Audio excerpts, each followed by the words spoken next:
Welcome back, everyone, to Let's Talk About Sleep, your favorite channel and mine. Here's the book. Gotta, of course, plug this.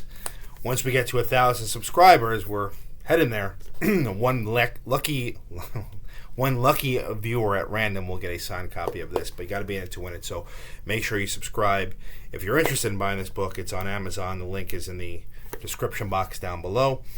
If you have any questions on this topic or anything else that we talk about sleep related, feel free to drop a comment in the section and I will answer any and all once a month at the end of the month. And as I always say, these videos are for education only.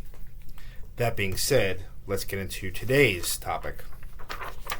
This is a question I get asked every now and then, and it's going to become more popular as time goes on because there's studies being done on it, and that is medications for sleep apnea. Now, sleep apnea is a thing I talk about quite often on this channel, but I'll just reiterate it here. It's basically when the airway closes off, obstructive sleep apnea.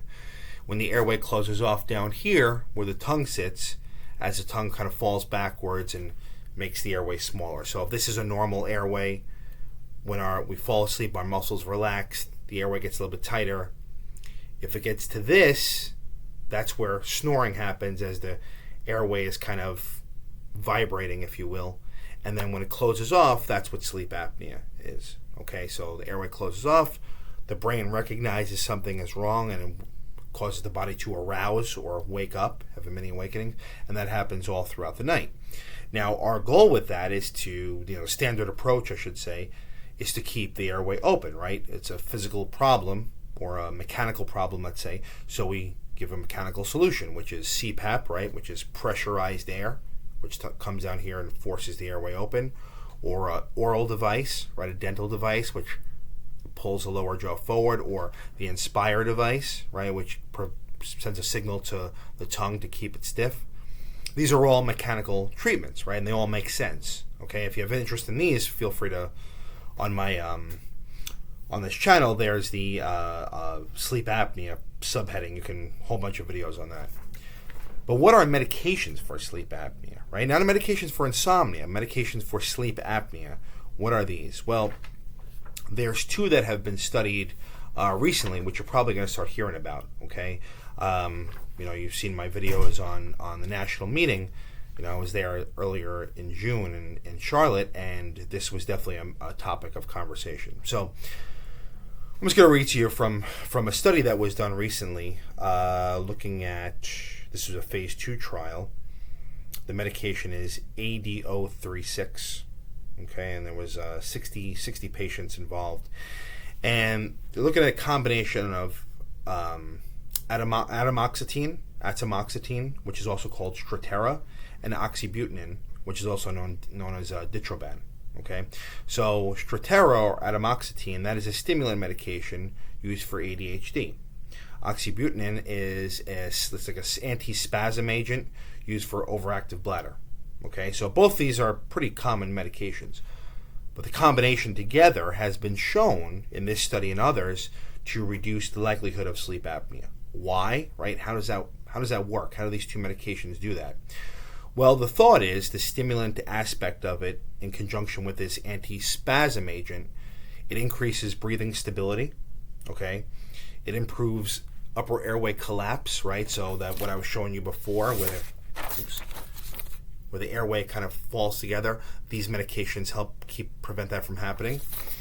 And there's a reduced threshold for arousal, right? So, or it improves, I should say, the threshold for arousal.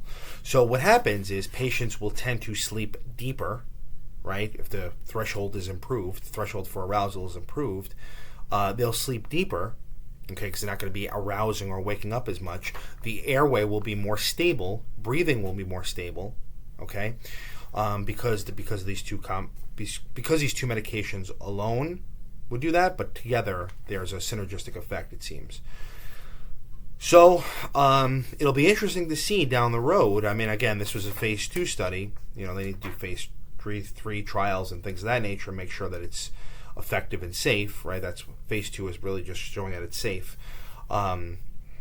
But down the road, though, this will be helpful. Now, in the sleep apnea world, what they consider to be effective is a reduction of the apnea number by at least 50%. So that's probably going to be the benchmark of these studies, which is good. I mean, ideally, we want it to be 100% reduced, but when somebody, let's say, who's a very severe patient who can't tolerate CPAP, can't use anything else, and we have no other options, something like this might be useful. Or the mild case who doesn't want to use anything and just wants to pop a pill at nighttime.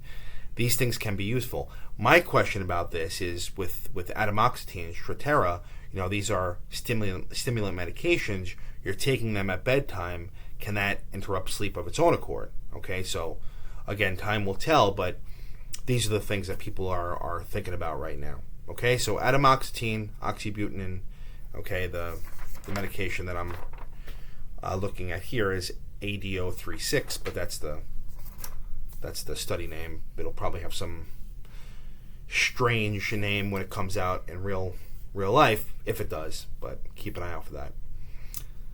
That's the topic for today. Any questions on this, please drop them in the comment section down below. The first book is out there. Second is on its way. So keep an eye out for that. And until next time, everybody, sleep well.